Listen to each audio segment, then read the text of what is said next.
कई बार जब लोग जीवन में काम करना शुरू करते हैं तब उन्हें बहुत ज़्यादा दर्द होता है, तकलीफ़ होती है, उन्हें बहुत ज़्यादा मेहनत करना पड़ता है और ये बात उनसे बर्दाश्त नहीं हो पाती है।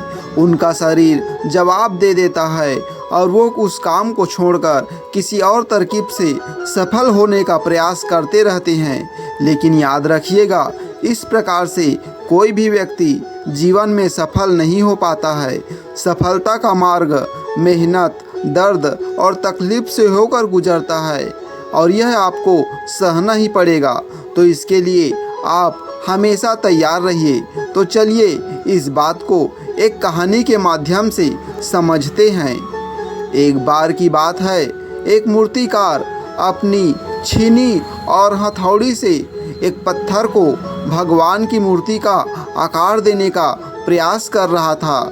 जैसे ही वह छीनी पर अपना हथौड़ा चलाता, वह पत्थर चिल्लाने लगता और कहने लगता कि ये क्या कर रहे हो, मुझे इतना मार क्यों रहे हो, मुझे बहुत दुख हो रहा है, तकलीफ़ हो रही है, पीड़ा हो रही है, मुझे अपने हाल पर छोड़ दो और यहाँ से चले जाओ। मूर्तिकार ने उस पत्थर से कहा, मुझे बहुत अच्छे से पता है कि तुम्हें बहुत ज़्यादा दर्द हो रहा है, तकलीफ़ हो रही है और तुम बहुत ही ज़्यादा पीड़ा में हो। लेकिन यदि आज तुमने इस दर्द को नहीं सहा, इस तकलीफ़ को नहीं सहा, तो जीवन भर तुम इसी प्रकार से पड़े रहोगे। मुझे पता है कि तुमने आगे बढ़ने की अपार संभावना है। तुम एक बहुत अच्छे पत्थर हो, लेकिन यदि तुम इसी प्रकार से रहोगे तो कभी भी आगे नहीं बढ़ पाओगे। इतना कहकर मूर्तिकार औजार उठाए ही थे कि पत्थर फिर से चिल्लाने लगा, गिड़गिड़ाने लगा, विनती करने लगा कि मुझे अपने हाल पर छोड़ दो।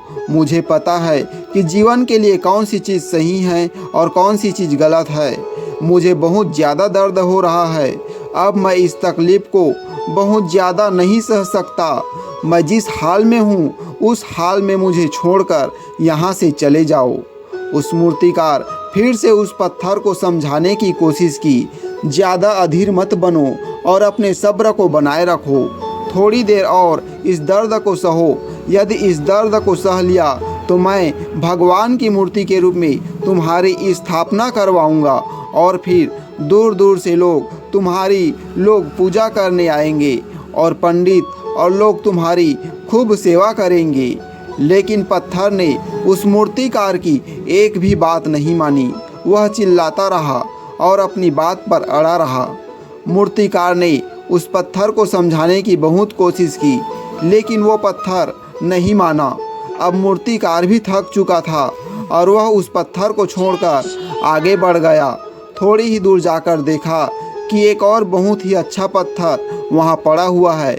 उसने छीनी और हथौड़ी उठाई और उस पत्थर को मूर्ति बनाने के लिए वो तैयार हो गया।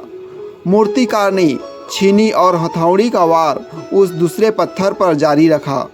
दूसरे पत्थर को भी दर्द हुआ, तकलीफ उसे भी हुई, लेकिन उस पत्थर ने बर्दाश्त कर लिया और देखते ही देखते थोड़े समय के बाद उस पत्थर ने भगवान की मूर्ति का रूप धारण कर लिया। थोड़े दिन बाद उस मूर्ति की एक मंदिर में स्थापना हो गई। धीरे धीरे करके लोग वहाँ पूजा पाठ करने आने लगे। लोगों की मन्नतें वहाँ से पूरी होने लगी और वह मंदिर बहुत ही ज़्यादा प्रसिद्ध हो गया। अब धीरे धीरे करके दूर दूर के गांव से लोग वहाँ पूजा पाठ करने आने लगे। फिर एक दिन एक पत्थर को उसी मंदिर में लाया गया और उसे एक कोने में रख दिया गया। अब लोग आते जाते उस पर नारियल फोड़ते।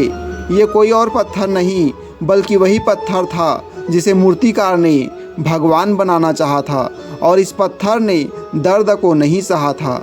अब वो पत्थर मन ही मन बहुत ज़्यादा पछता रहा था, दुखी हो रहा था और अपने आप से कह रहा था कि काश मैंने उस दिन उस दर्द को, उस तकलीफ़ को सह लिया होता तो आज लोग मेरी भी पूजा करते।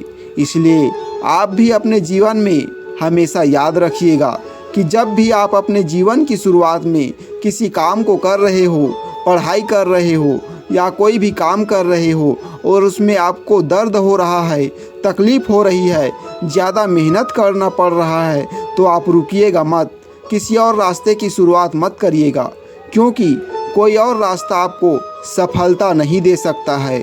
आपको उस दर्द को, उस तकलीफ़ को सहना ही होगा और उस दर्द को, उस तकलीफ़ को सहकर आप ज़्यादा मजबूत बनेंगे और तभी आप अपने जीवन में आगे बढ़ पाएंगे। और जीवन में हमेशा याद रखिएगा कि आपको पहले पत्थर की तरह नहीं बल्कि दूसरे पत्थर की तरह बनना है। यदि ये कहानी आपको पसंद आई हो और इससे कोई सीख मिली हो तो अपने दोस्तों और अन्य लोगों के साथ शेयर ज़रूर करिएगा। दोस्तों, थोड़ा सा समय लगता है, एक कमेंट करके जय श्री राम अवश्य लिखें, जिससे हमारा मनोबल बढ़ता है। और दोस्तों, अगर आप चैनल पर नए हैं तो चैनल को सब्सक्राइब कर ले। फिर मिलेंगे दोस्तों बहुत जल्दी ही अगली कहानी को लेकर। तब तक के लिए नमस्कार। आपका दिन शुभ और मंगलमय हो, इसी कामना के साथ जय श्री राम।